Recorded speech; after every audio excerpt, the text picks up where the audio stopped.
¿Te sientes agotado sin razón aparente, aunque no trabajes más que otros?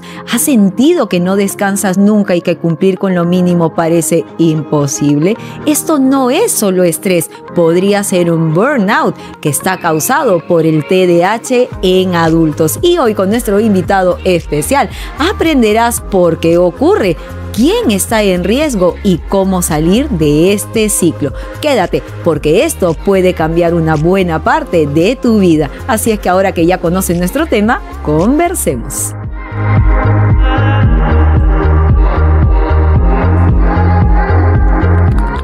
Muy buenos días, muy buenas tardes, muy buenas noches, mamás, papás, docentes que nos acompañan. Te saluda Carla Bocanera, neuroeducadora, tu coach TDAH con superpoderes, dándote la bienvenida a Yo Te Escucho, el podcast familiar de psicología, educación y coaching para empoderar a todos los padres y docentes que desean aprender más sobre la vida de sus hijos y también sobre el TDAH, escuchando las experiencias vividas que van más allá de la teoría. Cada semana salimos con un episodio todos los sábados y además vamos a contar, como el día de hoy, con invitados consagrados que desde su experiencia compartirán tips y estrategias para todos ustedes. Todo esto y más y mucho más en Yo Te Escucho, tu neuropodcast hecho con cerebro.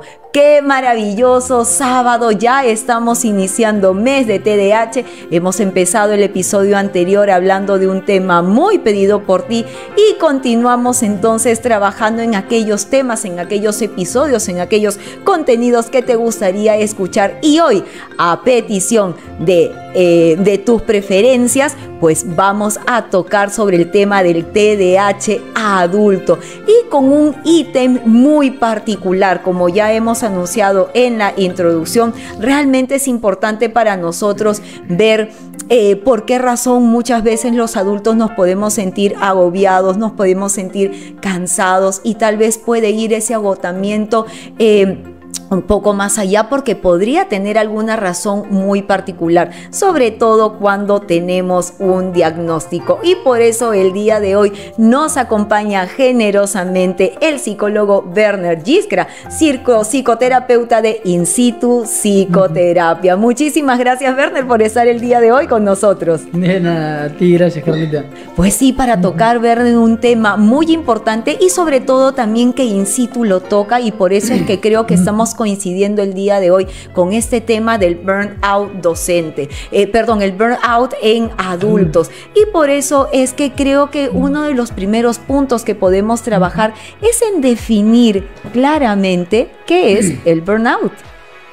Bueno, hay dos maneras de definir el burnout. La primera es la manera estéril, teórica, que es básicamente un sobreagotamiento en donde ya el descanso no basta como para recuperar y la persona empieza a sentir efectos secundarios a raíz del cansancio, que ya no son cansancios, sino se pueden ver cambios en el estado de ánimo, cambios en la rutina de sueño, cambios físicos, pérdida o incremento de peso elevados y cargas de estrés que tienen sus consecuencias. Y usualmente esto ocurre cuando la persona se sobrecarga laboralmente. La manera en la que a mí me gusta entenderlo, que ayuda más, es a nivel enérgico, como de economía de energía. De alguna manera el burnout es simplemente estar en un estado perenne por un tiempo prolongado. El tiempo, échale tú dependiendo de la persona, en donde el input de energía o lo que tienen que dar simplemente es más de lo que pueden dar. Y hay un exceso de energía al cual se le demanda. Usualmente viene por el trabajo, pero muchas veces las personas que tienen burnout no solo es por el trabajo, es que les alcanza para el trabajo. Sin embargo, después tienen casa, familia, parejas, hijos, responsabilidades personales, y en la suma de todo no hay la energía o el tiempo muchas veces, pero sobre todo la energía suficiente como para poder dedicarla a ello. Y el burnout es cuando uno está en ese momento en donde requiere gastar más energía de la que tiene y empieza a ver ese desgaste. Entonces el burnout puede ser burnout de una semana, que vienes con burnout de trabajo, una semana que ha sido muy complicada, que es algo que es más fácil de manejar. Pero el burnout que se vuelve peligroso es el burnout crónico. Es decir, las personas que constantemente están requieren de exigirse o de hacer un poquito más de lo que la energía le permite, a veces por situaciones en la vida cotidiana, de cosas que se demandan, pero en general es ese estado constante de sentir que el tiempo, la energía no alcanza para cumplir con lo que debes y debes sacar un extra. Y ese extra es el que empieza a tener una merma, digamos. Y es preocupante, Werner, cuando nosotros estamos viendo que esta situación del burnout puede también volverse parte de nuestra vida cotidiana, cuando ya es una situación que nosotros la tomamos como normal. El sentirse estresado es normal, pero el estar con el burnout, convivir todos los días con el burnout, que sea parte de tu estilo de vida, ¿es normal? Yo creo que hoy en día lo vemos como normal, entendiendo lo normal como que es bien frecuente. Yo no creo que debería ser normal, porque, a ver, el factor principal que afecta incluso la expectativa de vida y la salud de las personas a nivel general es el estrés. Es el principal factor que daña y que afecta la salud y la calidad de vida. Y lo que pasa ahora es que estamos en especialmente la cultura limeña en la que vivimos, me imagino que puede pasar en otros lugares, pero especialmente en la cultura limeña se lleva el burnout o la sobrecarga laboral casi como un emblema de orgullo. Hay como una especie de idealización de ser mártir, de estar todo el día full, todo el día trabajando. Excelente trabajador, sí. ¡Wow! Se queda pero 11 horas, exacto. Camiseta total en el trabajo. Alguien que es exitoso es alguien que está trabajando todo el día, que para muy full, que está de aquí para allá. Y, digamos, usualmente las cosas no son tan blanco o negro, y es cierto, por un lado, qué chévere que alguien trabaje, qué chévere que alguien se esfuerce, pero lo que ocurre es que ya hay una exigencia natural a que eso es lo normal, a que esa es, digamos, la expectativa. Y en Lima, en el Perú, para grandes rasgos, porque también los trabajos son bien macheteros. Hay una cultura de sacarle la mugre al trabajador, y de que uno a veces es su propio empleador, que a veces eso es incluso lo peor para el burnout. A más trabajo, más sensación de orgullo, más sensación de logro, más sensación de productividad. Y el tema es que es muy premiada el estar full, el estar excesivamente ocupado. Y al mismo tiempo estamos en una sociedad en la que muchas personas tienen que chambear un montón para realmente poder subsistir como quieren subsistir.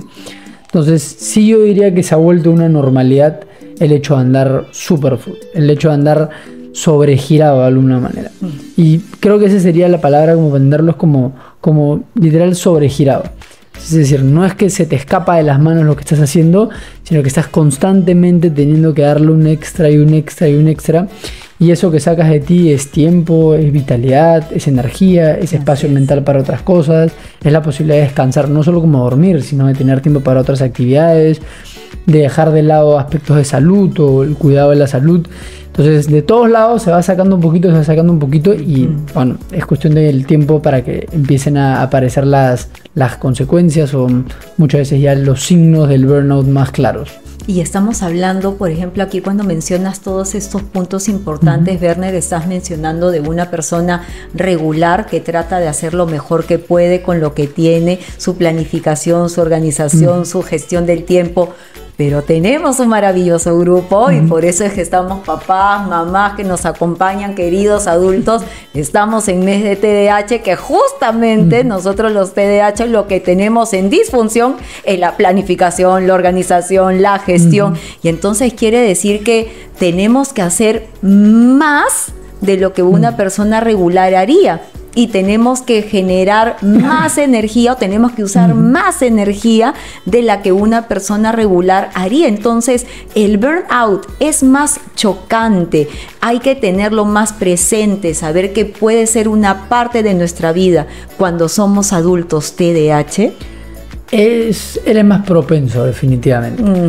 Porque de alguna manera hay muchos adultos, yo diría la mayoría de los adultos, que calzan dentro del espectro de TDAH, que también está siendo un tema últimamente, ¿no? Porque el spam de atención o la capacidad atencional de las personas, adultos, jóvenes, actualmente ya se ha reducido.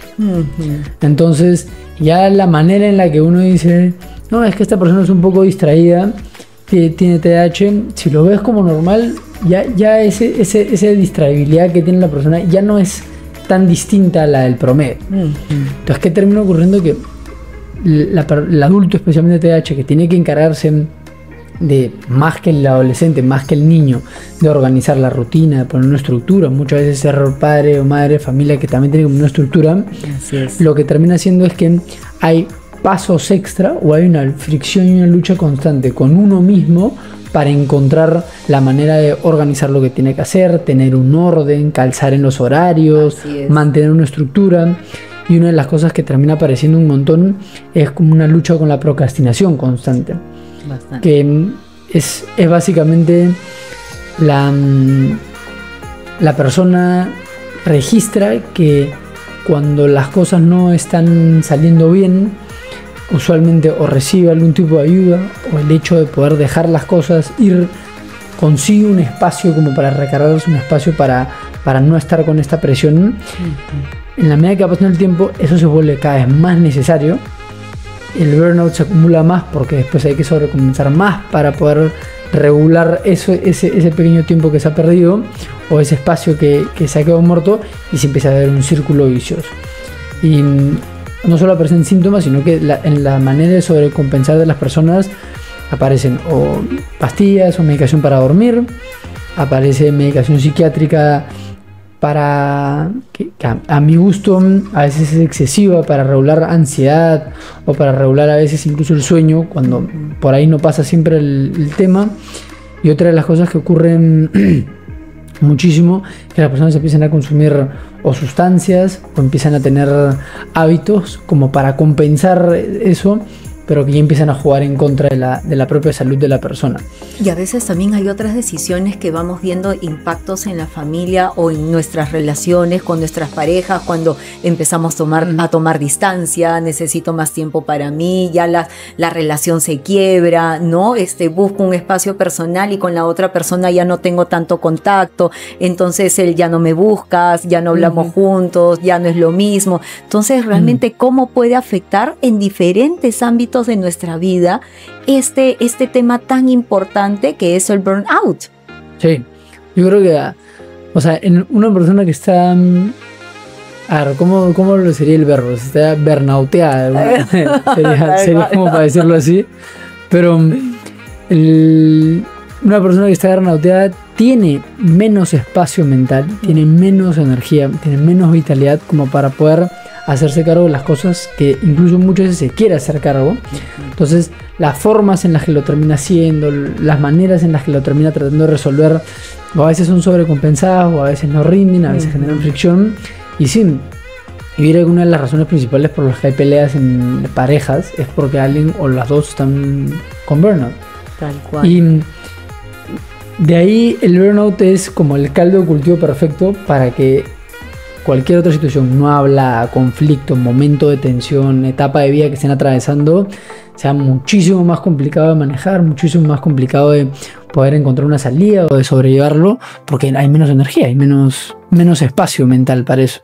Y tú sabes que estaba recopilando, papá, mamá, que también queridos adultos que nos acompañan, había recopilado información estadística que nos dicen que hasta un 93% de adultos con TDAH han sufrido algún episodio de burnout, comparado con solo el 30% de la población en general. Esto supone que entre 3 y 4 de cada 5 adultos TDAH pasan por agotamiento extremo. Entonces, hemos visto, si bien es cierto, en la conversación que estamos teniendo contigo, tal vez de maneras físicas, cómo se ve el burnout, pero a nivel emocional, cuando hablamos de peleas, hablamos de conflictos, ¿crees que a nivel emocional también, por ejemplo, tomar las decisiones de callar nuestras emociones o dejar más bien liberar nuestras emociones, libero mi rabia, libero mi ira, libero mi frustración?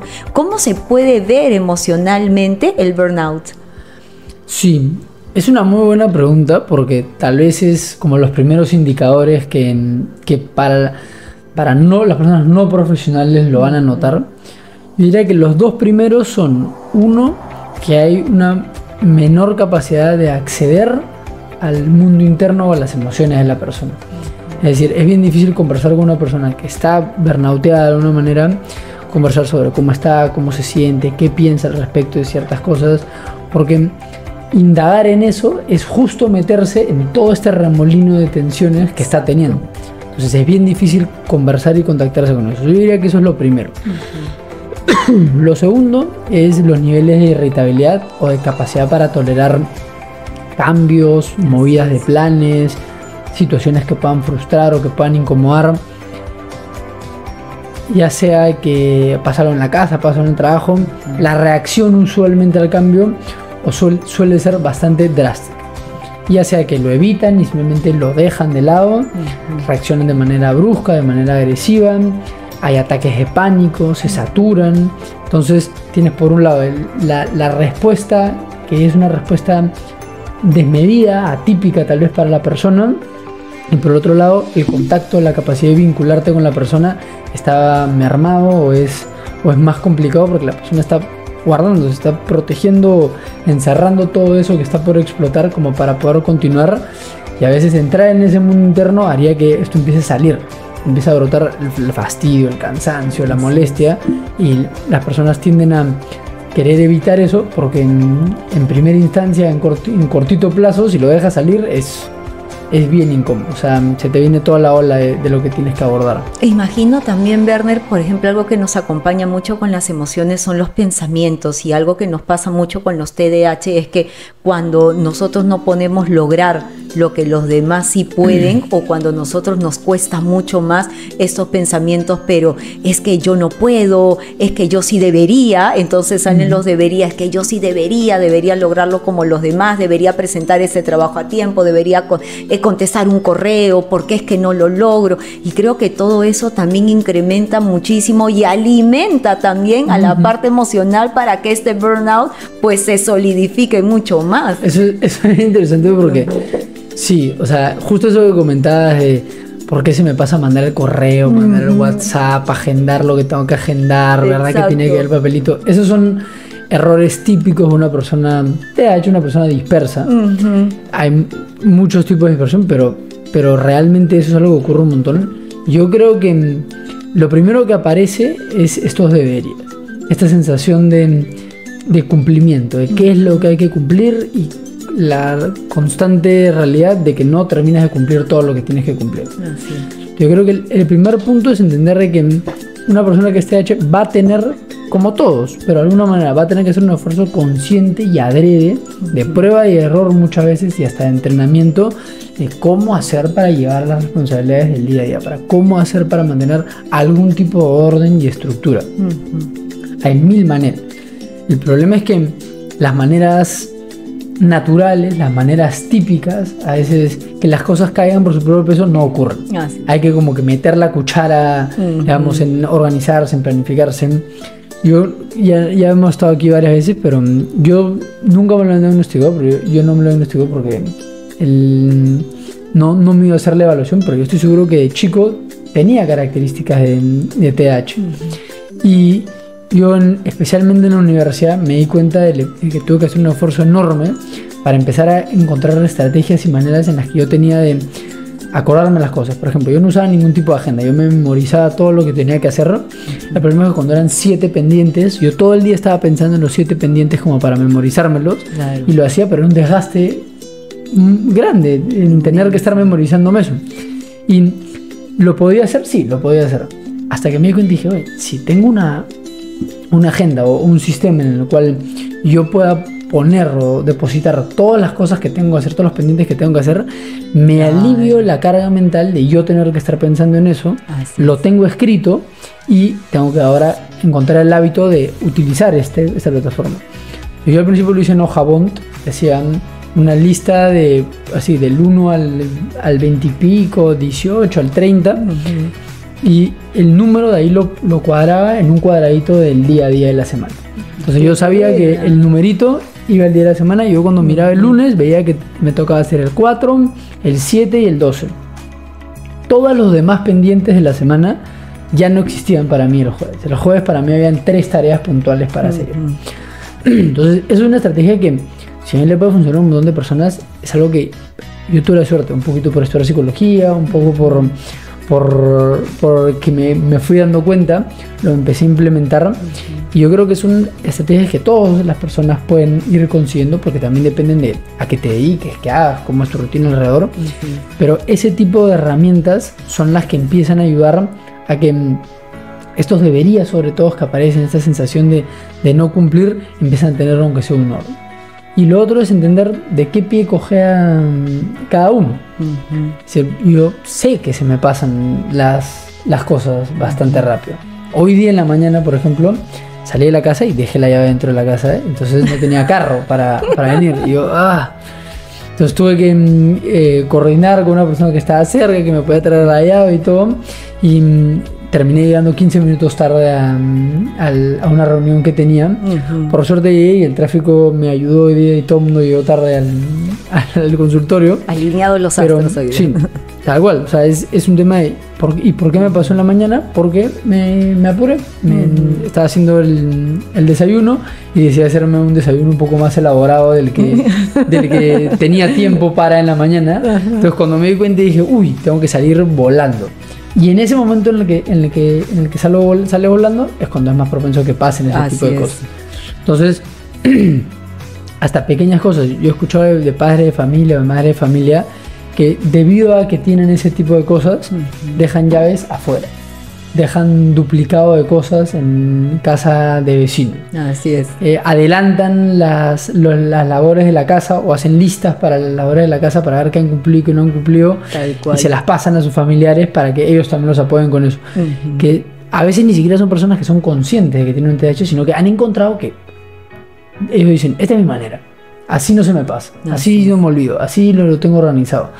Pero este tipo de recursos chiquitos, una vez que uno es consciente y los empieza a hacer adrede, el beneficio que tiene es que en vez de ser un recurso que te salva, que muchas veces eso es lo sobreadaptado, es decir, las personas, como yo hacía antes, ¿no? Tenía mi cuadrito y lo hacía a mano. El problema es que, ¿qué pasaba? Tenía que llevar mi cuaderno, tenía que estar apuntando y actualizando el cuaderno, la hoja a mano. Si es que había que actualizarlo, era toda una vaina ahí engorroso porque tenía que mancharlo. Y me tomaba como 15, 20 minutos armar eso todas las semanas para ir poniéndolo. Claro. Y a veces no me encontré el tiempo, se me hacía tarde, se me movía. Entonces pasé a hacerlo de manera digital, en el celular. Google Calendar y Tasks me resuelve toda la situación, pero optimicé esa herramienta un poquito de acuerdo a lo que yo veía probando. Y eso es muchas veces el reto, porque muchas personas encuentran estrategias que les permiten mantener las cosas como en su sitio, como que ya, lo puedo manejar. Sin embargo, son estrategias que demandan de un montón de input de energía o que son burocráticas, que son repetitivas y que en sí mismas generan un desgaste. Entonces, a veces, debido a que generan un desgaste, no se hacen. Y como no se hacen, caes en el error o en la complicación de antes y encima fallaste no solo en tu técnica, sino que al final en lo que estabas tratando de hacer.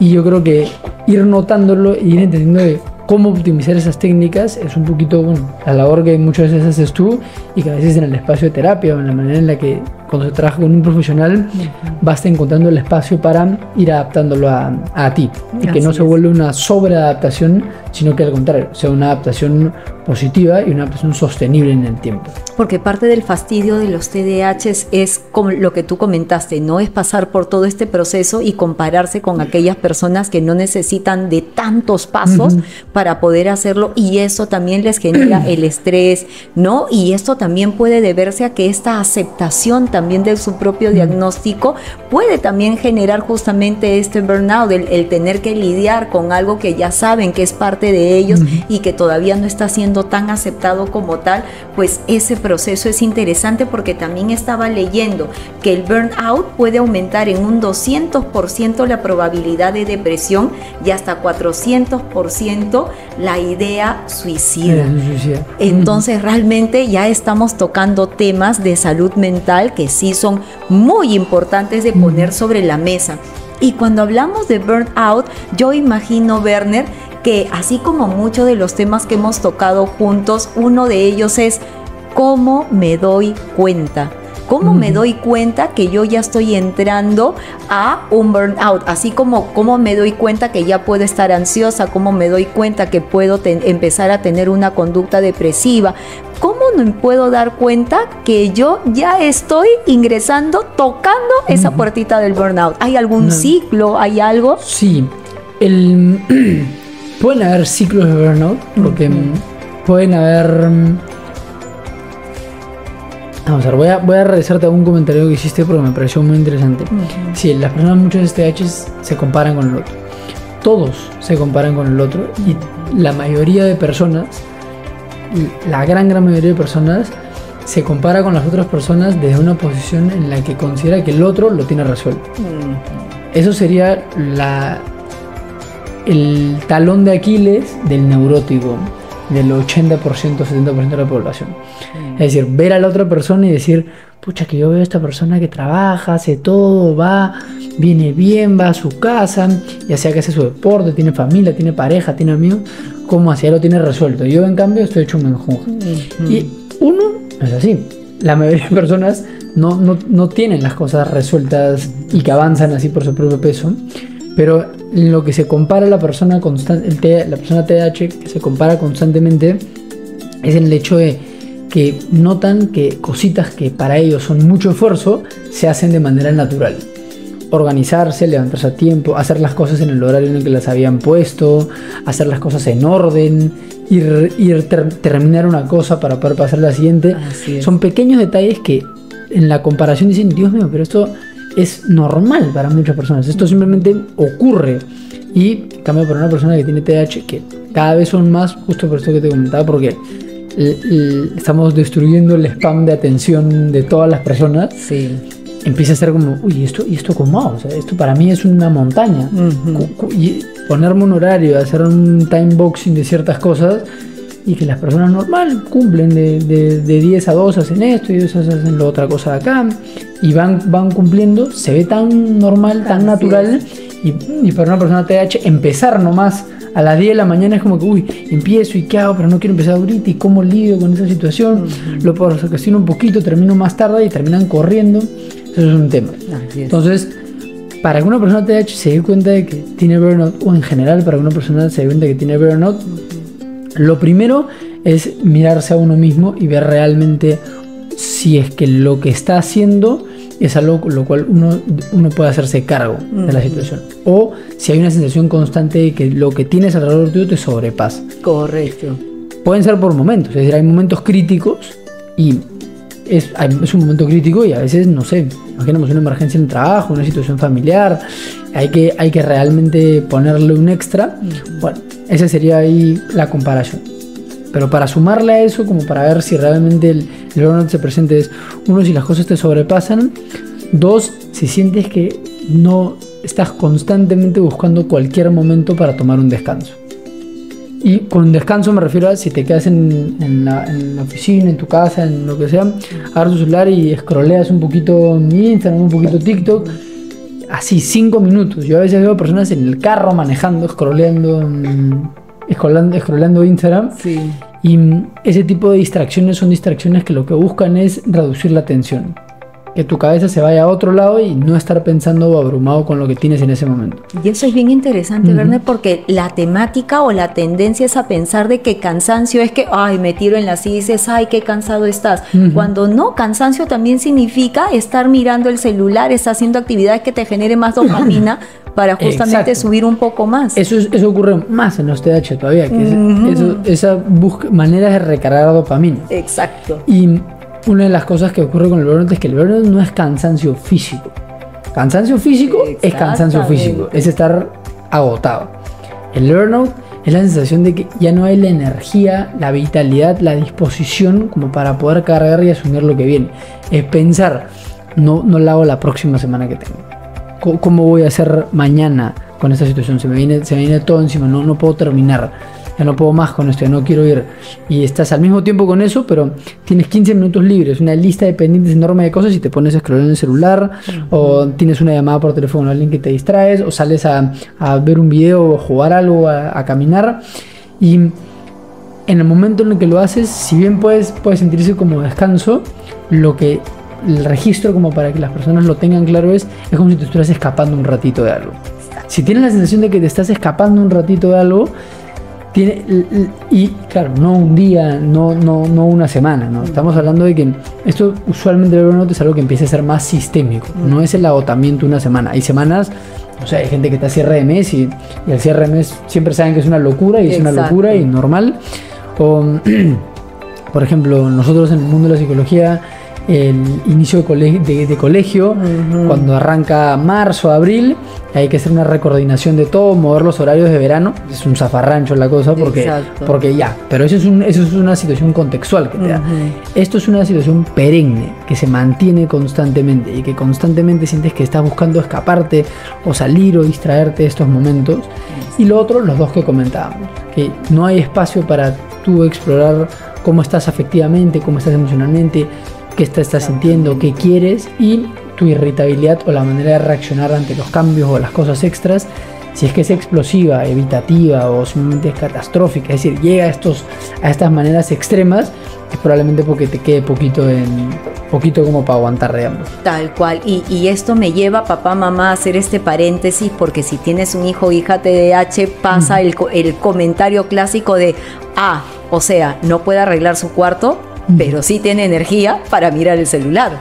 Ahí también estamos hablando de esta fatiga, que cuando los chicos se dicen, no mamá, estoy cansado. Sí, estás cansado, pero bien que estás con el dedo escroleando, escoleando. O sea, ¿dónde está tu fatiga? Ahí es donde está la fatiga de nuestros chicos. Tal cual.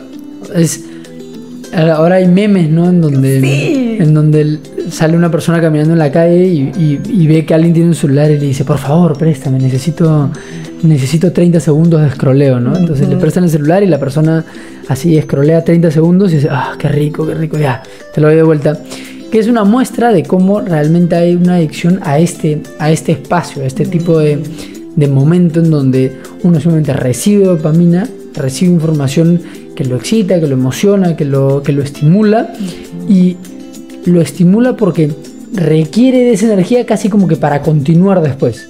El problema es que es un ciclo de mecha corta, porque si es que funcionas constantemente con dopamina para poder hacer las cosas, cada vez necesitas más dopamina para hacer menos cosas. Exacto. Y esa es una lucha que los TDAH sufren, o sea, van adelante la filita de los que más les cuesta, pero en general nos cuesta a todos porque la sociedad en la que vivimos es una sociedad que está sobreestimulada.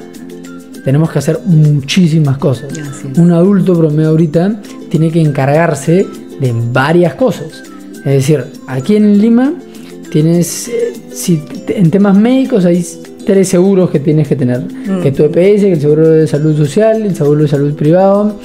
Para la parte económica es bien tenso la cosa para muchas personas. Cómo aguantar, cómo hacer las cuentas. Los precios siguen subiendo y sigue habiendo una inflación, entonces la sensación de productividad es cada vez más. El tráfico en el que vivimos, salió hace poquito que Lima es la ciudad en la que más tiempo se pierde al año de horas. O sea, los ciudadanos de Lima pierden más horas al año en tráfico que en todo el mundo. O sea, eso no es...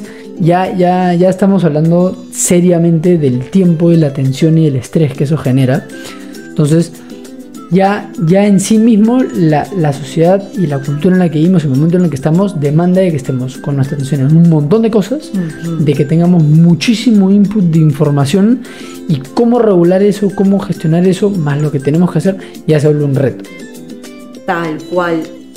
Porque realmente analizándolo y viéndolo desde ese punto, esto es lo que hace que se genere un burnout tan frecuente, este día a día, el tener que trabajar en estos procesos, estar mirando todo lo que hay que hacer, este desgaste de nuestras responsabilidades, y por eso es que a veces nos dejan preguntas interesantes de nuestros oyentes como, si soy TDAH adulto, entonces, ¿tengo que tomar la medicación? Es una buena pregunta.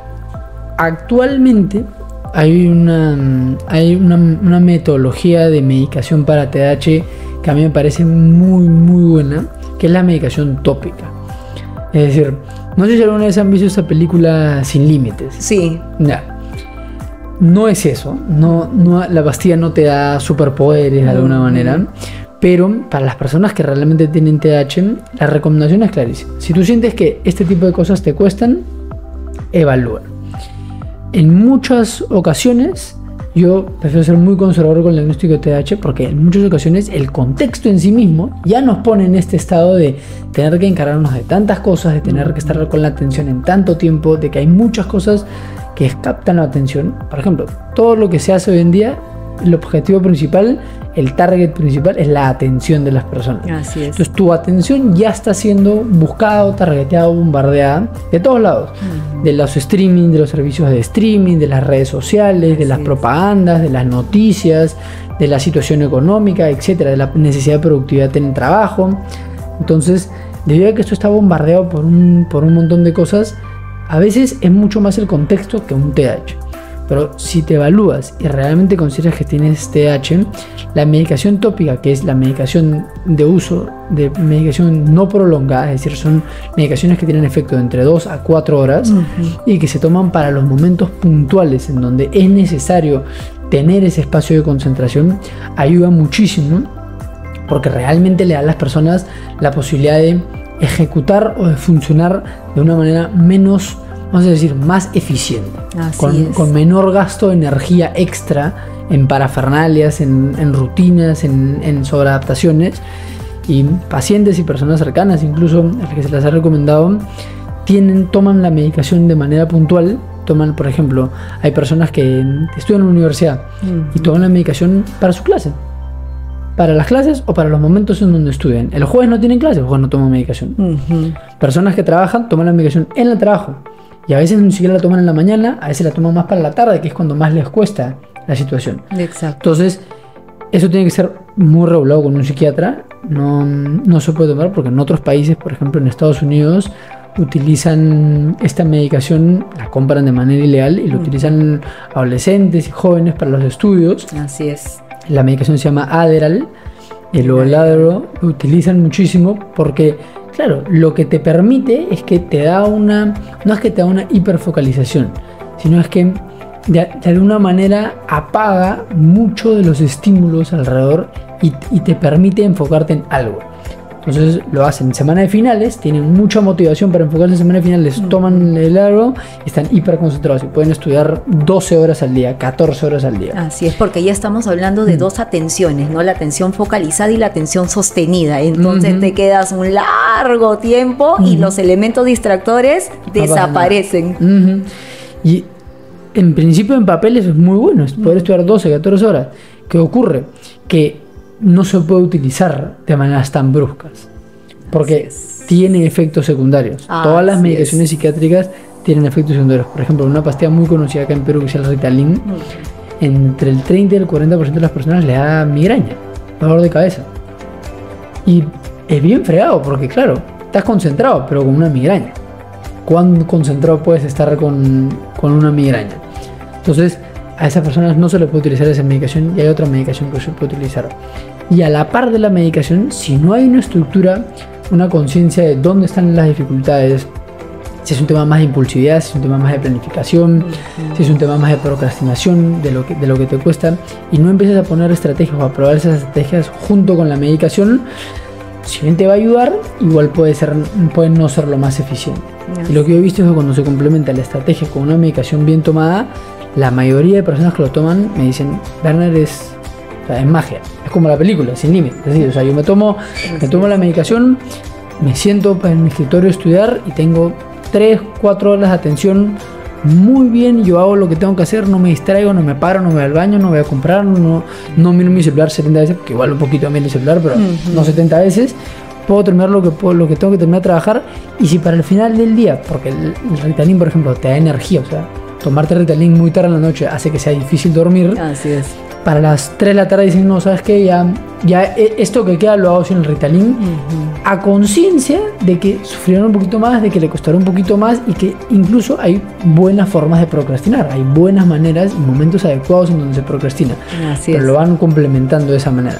Entonces yo creo que la medicación, si pasas por un proceso de evaluación primero, lo ves con un psiquiatra y la recomendación que yo podría dar es que se haga de manera tópica o que se estructure para hacer de manera tópica, ojo, hay que ser ordenado. Sí. O sea, te tienes que tomar la medicación a la hora, tienes que haber comido antes, idealmente tienes que haber comido una comida proteica antes para que haga mejor efecto.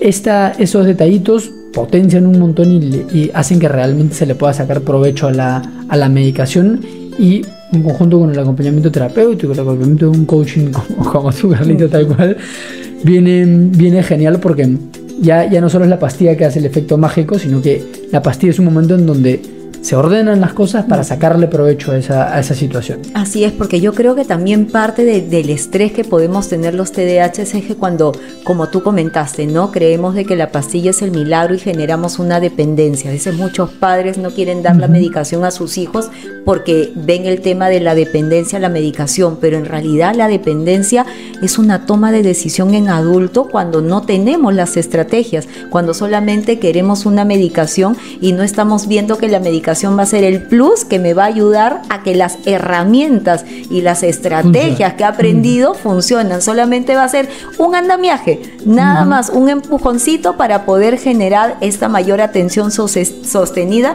y focalizada en el tiempo. Porque claro, esto también es parte de esta carga emocional que hemos estado hablando hace unos minutos sobre este proceso. Entonces, Werner, ¿qué recomiendas? ¿Qué estrategias recomiendas tú desde tu lado clínico cuando nosotros ya hemos ido a una reunión contigo, hemos tomado una sesión y realmente hemos hecho nuestra evaluación clínica en in situ y hemos visto que el burnout nos acompaña? ¿Qué podemos hacer nosotros? ¿Qué recomendación nos puede dar in situ para llevar estrategias a estoy sentado en mi escritorio y ya me estresé? Estoy en mi casa y mis hijos vienen y uno me pide una cosa, el otro me pide otra cosa, el otro me jala la pierna, viene mi mujer y también me dice ¿por qué no estás acá? Y empiezo con el burnout. ¿Cómo afronto esta situación? Es una muy buena pregunta. Lo primero que yo siempre le digo es, voy por ese tema de economía y energía. Entonces básicamente invito a las personas, hay personas que lo hacen, le gusta hacerlo en listas, hay gente que le gusta hacerlo hablado, hay gente que le gusta hacerlo en una pizarra o en computadora. Eso es, yo creo que estrategias, eso sería eso está mal dicho, eso no es la estrategia, eso es la táctica.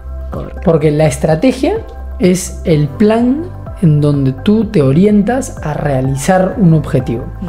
Tu estrategia es obtener sistemas o protocolos o formas que te ayudan a reducir tu carga mental, a servirte de backup y de soporte para cuando se te puedan pasar las cosas y para tener una vía en donde volver a regresar como para reordenarte. La táctica es cómo llevas a cabo la estrategia. La táctica es lo más libre que hay de todo, porque yo he visto personas que, por ejemplo, una de las cosas que hacen es que se ponen alarmas para todo. Así es. Funcionan con alarmas. Todo el día tienen alarmas para todo. Bueno, y a mí me suena el celular 15 veces al día y yo reviento el celular de todas maneras porque a mí no me funcionaría. Yo me volvería loco. Y eso está en la misma estrategia de ayudar a la persona a hacer eso. Como yo a mí me gusta ver un calendario visual. Entonces en el calendario visual yo lo tengo dividido por bloques, entonces yo puedo ver pacientes, tareas, actividades que puedo hacer y lo veo por horas. No necesito una alarma, yo entro a mi celular. Esa es mi táctica. Claro. La estrategia es la misma, la estrategia apunta a encontrar una estructura. Yo creo que lo primero que hay que hacer es, un brainstorm dump así de qué es todo lo que demanda de ti en este momento. ¿Qué es lo que estás haciendo en este momento que demanda de ti? Así es. Y empezar a separar en 3 categorías. Lo primero, y esto siempre con un criterio real, lo primero es lo indispensable. Pones lo indispensable: trabajo, responsabilidades de la casa, cuidado personal, salud, familia. Va eso. Si después de hacer eso tú te das cuenta de que aún así eso te sobrepasa, entonces ese es un momento en el que hay que pedir ayuda. Ayuda a las personas alrededor, al contexto que tienes alrededor. Y también hay que decirlo, porque en algunos casos, porque las realidades son así, a veces no hay mucho más que hacer. A veces el criterio de realidad te implica, como comentamos, es una situación crítica en la que es lo que hay. Pero por lo menos ya en ese momento aterrizaste lo indispensable. Muchas veces lo indispensable no llega al burnout, sino que lo que se le suma a lo que viene después, que son esos deberías o esas cosas extras que hay que hacer, que son las que ya sobrepasan por completo el límite. Por ejemplo, que además del trabajo y las responsabilidades de la casa y todo, hay una pareja a la que hay que ver muchas veces.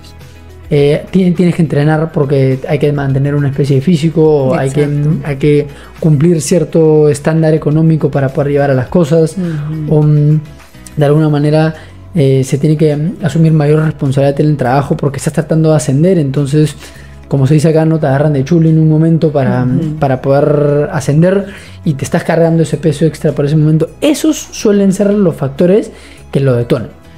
Pero el chancacón inicial, lo indispensable, tal vez ya te está llevando bien al límite. Entonces, después de hacer todo este dump, y el tercero son los deberías, son esas cosas autoimpuestas, esos que realmente no son necesarios, pero que son importantes. Por ejemplo, hay personas que les gusta hacer deporte. A mí me gusta hacer deporte. Yo debo hacer deporte, así me lo digo yo a mí mismo.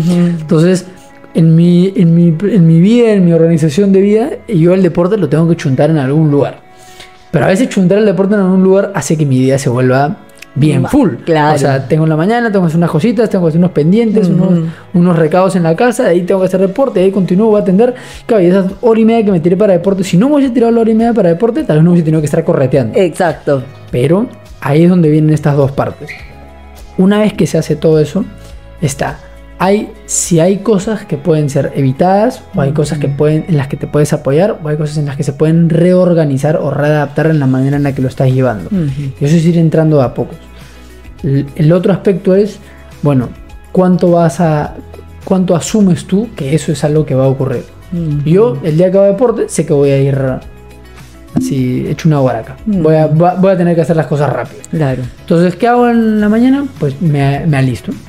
Trato de tener las cosas un poquito más listas para poder hacerlo lo más eficiente que pueda. ¿Me gustan esos días? No, pero me gustan más esos días que tener ese día con deporte y estar un poquito más acelerado que sin el deporte tener un poco más de tiempo. Claro. Entonces se empieza a aprender a asumir eso. Y a nivel emocional, algo que es muy importante es entender, aterrizándolo siempre en el criterio de realidad, como comentaba, porque en nuestro país hay muchas realidades distintas y no es lo mismo trabajar en un trabajo corporativo en donde tengas burnout porque te dejan hasta las 9 de la noche en el banco, a que tengas que trabajar 12 horas al día porque tu chamba demanda eso y porque eso te alcanza. Y porque es un trabajo ya sea de horas, un oficio y no queda otra opción. Eso es un criterio de realidad distinto. Pero en ambos casos, algo que realmente se puede hacer es tener los 3 tipos de descanso que se necesitan. Tratar de dormir lo mejor que puedan. De nuevo, el Perú es el país que peor higiene de sueño tiene en toda Latinoamérica. El peor, por bastante. El promedio de horas de sueño que tiene el peruano es entre 5 horas y media y 6 horas y media de sueño, que es bien bajo. Y si a eso le sumas un TDAH, que el trastorno de sueño es algo clásico. No, claro, ya estamos hablando de que las personas van a llegar a dormir lo que alcancen a dormir, más el tráfico, que ya te tiras 30 minutos, 1 hora más al día en tráfico de lo que es normal. Entonces ya tienes toda esa presión encima. Es el descanso físico en la medida de lo que puedas, el descanso activo, es decir, hacer alguna actividad física con el cuerpo. No tiene que ser hacer deporte, pero es salir a caminar, ir a hacer las compras moviéndote, caminar al trabajo, moverte de alguna forma. Y lo otro es el descanso mental o las energías positivas, digamos, que se vengan, que son hacer actividades que no solo sean disfruto de vacilón, pero que sean actividades que te recarguen en sí mismas. Hay personas que les gusta leer, hay personas que les gusta ver series, hay personas que les gusta ver películas, jugar algún juego, juntarse con amigos, tomarse un cafecito, ir a chismear, que eso también forme parte de... Si es que eso no forma parte de la ecuación, tratar de descansar lo mejor que puedas, moverte o hacer actividad física, aunque sea actividad física, deporte es lo ideal, pero actividad física, y tener tiempos de recreación, pero que también es descanso, porque te recargan de vitalidad. Salir para todos, si alguien se ha salido con sus amigos y se matan de risa, ya sea que se tomen unos cafecitos, que vayan a comer a la reunión de alguien, tomas unas chelas, lo que sea, regresas a tu casa, regresas con más energía. Así es. Incluso día de semana, las personas que trabajan en clima y cultura en las empresas, en las corporaciones, promulgan los happy hours, las reuniones después del trabajo, porque saben que eso les va a dar mayor vitalidad a sus trabajadores.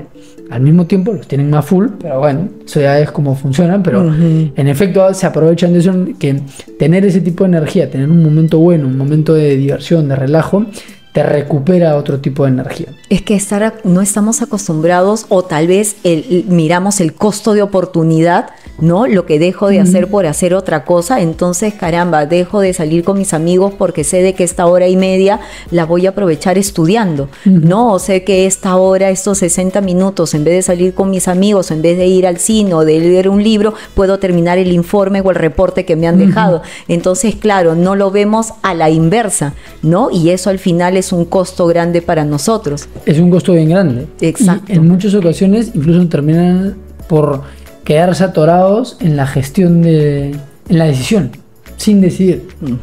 A muchos adolescentes, y yo me imagino que a muchos adultos les pasa, pero yo lo he visto bastante más en adolescentes, tienen la opción de: le digo que sí a mi amigo el sábado para salir a reunirme y hago el trabajo el domingo, o hago el trabajo desde el sábado y así el domingo voy a estar más tranquilo. Exacto. Ni le avisan al amigo, ni hacen el trabajo. Y el domingo ni se divirtieron y ahora tienen el trabajo encima. Exactamente. ¿Y qué ganas de qué tienen? De no hacer nada. Pues. Exacto. Ganas de tirarlo ahí, de mandarlo a robar al trabajo y no quieren hacer nada, es que no tengo tiempo, es que estoy muy full. Y no sé qué. Oye, pero el sábado has tenido tiempo. ¿Cómo que has tenido tiempo para estar echado tirando, viendo televisión o viendo tu celular y no has hecho tu trabajo? Sí, es que esa parte de poder tomar esa decisión, de poder elegir uno u otro, es bien complicado. Exactamente. Porque es difícil para las personas TDAH dejar ir aquellas cosas que les son placenteras. Exacto. Y tenemos una oyente que nos dejó, a mí me parece una pregunta fabulosa. Muchísimas gracias. ¿Cómo hago para decirle a veces que no a mi jefe? Cuando nos piden algo adicional, cuando tenemos que asumir a veces ciertas responsabilidades que no nos competen, pero nos han pedido un favor, cuando viene un amigo en el trabajo que me dice: mira, ¿me puedes ayudar con esto? ¿Cómo hacemos para decir que no? Porque cargar con algo también es parte de un burnout, y el no saber decir que no también es una característica muy interesante en los TDAH. Nos cuesta muchísimo porque sentimos culpa, porque sentimos miedo, porque esas emociones que no las podemos trabajar con tanta, ¿no? Con tanta facilidad, no transitamos con ella. ¿Cómo le decimos a alguien no? Primero tienes que tener claro tú digamos, si no has hecho un registro personal de cómo estás utilizando esto de energía, cómo estás de las energías, te va a ser bien difícil realmente saber si lo que te están pidiendo te excede o no te excede. Así es.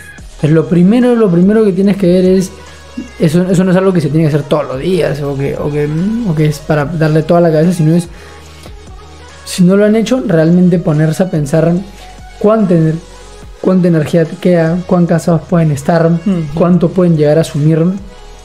Y en el momento que se haga la pregunta, a más consciente uno es de eso, lo más importante es tratar de ser transparente en ese momento y decir, tal cual. Es decir, entiendo que me lo pidas, pero pasa que ahorita no me da el tiempo porque tengo que hacer esto y esto acá. Puedes extender la mano si realmente, de nuevo, hay que tener criterio de realidad. La cultura limeña, en la cultura de los trabajos en los que tenemos, decir que no a ese tipo de favores extra te corta la posibilidad de mejorar o ser mejor considerado. Así es. No en todas las empresas, no en todos los lugares, pero en muchos lugares. Entonces, hay que poder ser inteligente al respecto. Y una de las cosas que ayuda muchísimo para hacer eso es de decir que no, explicar por qué no se puede, y tratar de, en el momento en el que se dice que no, dejar la oportunidad de decir: oye, mira, pero ahorita no he podido, vuélveme a escribir, voy a tratar a ver si te puedo ayudar, pero en este momento se me pasa. Tal cual. Pero lo más importante es, si tú tienes este registro de realmente cómo estás, de ahí hay una lucha que es muy subjetiva de qué pasa cuando le digo que no a alguien a quien no le quiero decir que no. Así es. Ese mundo es un mundo con el que todo el mundo lidia. Sí. Porque nadie quiere decepcionar al otro, nadie quiere decepcionar a su jefe, a su cotrabajador, a su amigo, a su pareja, a su familiar. Y lo que pasa es, en el momento en el que vas a decir que no y vas a sentir que, digamos, lo vas a decepcionar, cada uno digiere o vive eso de una manera muy particular. Total. Eso es algo, por ejemplo, que desde la psicología profunda se trabaja un montón. Es decir, cómo realmente tú te ubicas o te posicionas frente a las otras personas. e ir notándolo, ir tomando conciencia de eso, te va a ayudar a que no te pongas en situaciones tan vulnerables. Por ejemplo, hay personas que siempre ayudan primero, o se ofrecen primero. Así es. Antes de todo se ofrecen. Y después les preguntas, pero no está full, sí, no sé para qué me ofrecí. Así es. Entonces, la pregunta no son, obviamente la indicación es no te ofrezcas antes. El problema es que eso no pasa tan conscientemente. Así es. Ahí es donde se pueden empezar a investigar y explorar. ¿Cómo así es que yo me termino ofreciendo sin que me pidan? O apenas me preguntan algo, yo ya estoy diciendo que sí, como por angustioso de que quiero ver que digan que sí. ¿Qué está pasando? ¿Por qué estoy poniéndome de esa manera? Así es. Entonces, para decir que no, pues en la práctica es sencillo. El tema es tiene que haber habido este trabajo previo para que no sea un no mecánico de no puedo, que hasta incluso puede ser poco sofisticado, poco a favor de ti en el mundo laboral en el que estás trabajando, sino el poder decir un no donde es, mira, ¿sabes qué?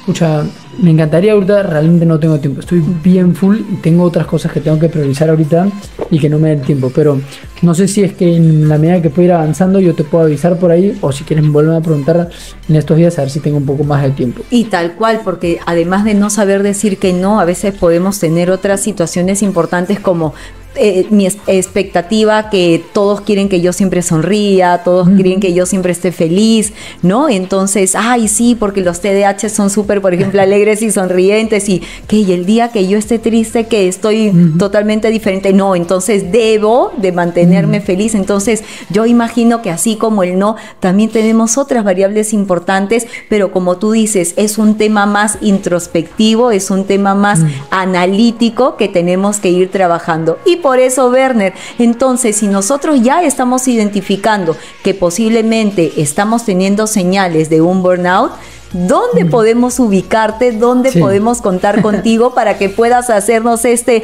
screening importante y tal vez acompañar sesiones que nos puedan favorecer a nosotros como personas para poder saber afrontar cada vez mejor el burnout? Perfecto. El burnout es un motivo de consulta validísimo y muy común. Es decir, ¿cómo hacer para poder llevar a cabo si tienen esa sensación? Yo diría que lo primero que hagan es tomar conciencia, hablar con las personas alrededor de ustedes, y lo otro es una ayuda profesional como ir al psicólogo. Realmente ayuda a empezar a como comprender un poquito más los fenómenos, las situaciones que están alrededor del burnout, porque no solamente se trata de trabajar menos o no hacer, sino hay varias cosas que están involucradas.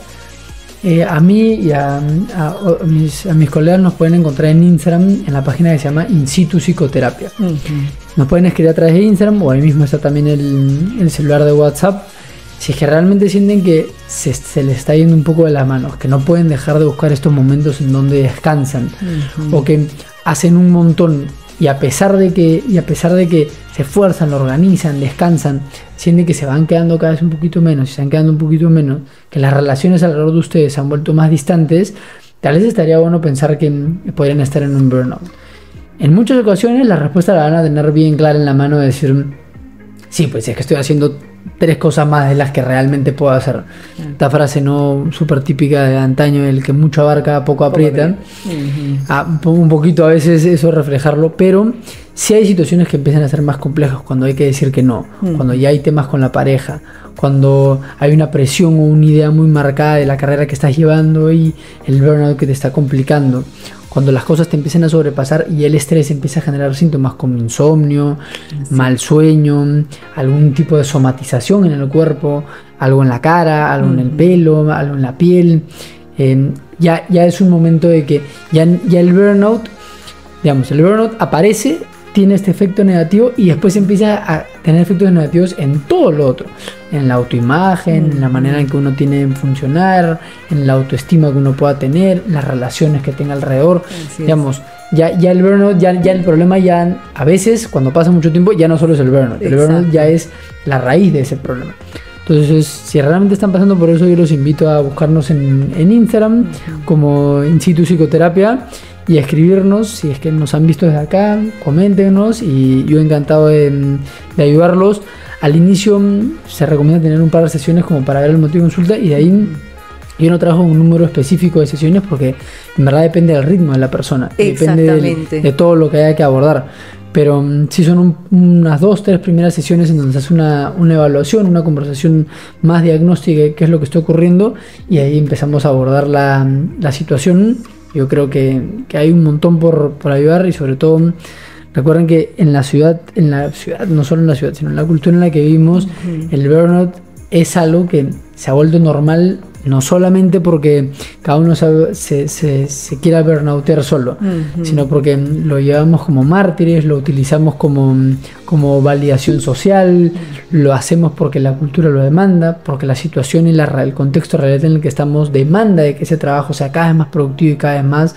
Entonces no es porque no puedan, o porque no lo puedan manejar, o porque no lo sepan organizar, sino que son varias cosas que se van sumando, y a veces es importante entenderlo con la figura completa, porque sí, habrá unas cosas en las que está fallando, seguro, pero hay otras cosas que no es que esté fallando, sino que es difícil poder afrontar y que también forman parte. Yo creo que se puede ayudar un montón trabajando de ese lado. Ay, muchísimas gracias entonces, Berna, por haber estado el día de hoy. Papá, mamá, hemos contestado tus preguntas. Nuestros queridos TDAH adultos, creo que nos hemos visto favorecidos con muchísima información, y me encantó esta parte de la distribución de la energía. Creo que es crucial ir viendo el burnout desde esa mirada, y sobre todo nosotros los TDAH que basamos nuestras conversaciones en este punto tan importante sobre la energía. Muchísimas gracias, Berna, por haber estado aquí. Y papá, mamá y queridos TDAH adultos, si crees que este episodio pues va a poder ayudar a otras familias, pues dale like y compártelo. Y si quieres seguir aprendiendo estrategias para mejorar tu vida en familia, pues suscríbete al canal y activa la campanita, porque se vienen más videos llenos de consejos prácticos y herramientas efectivas. Yo soy Carla Bocanegra, neuroeducadora, y junto con nuestro invitado especial, a quien agradezco de todo corazón el que haya estado aquí el día de hoy, te dejo un abrazo inteligente y te deseo buen fin de semana. Nos vemos en el próximo episodio. Hasta pronto. Muchísimas gracias. Hasta pronto con todos.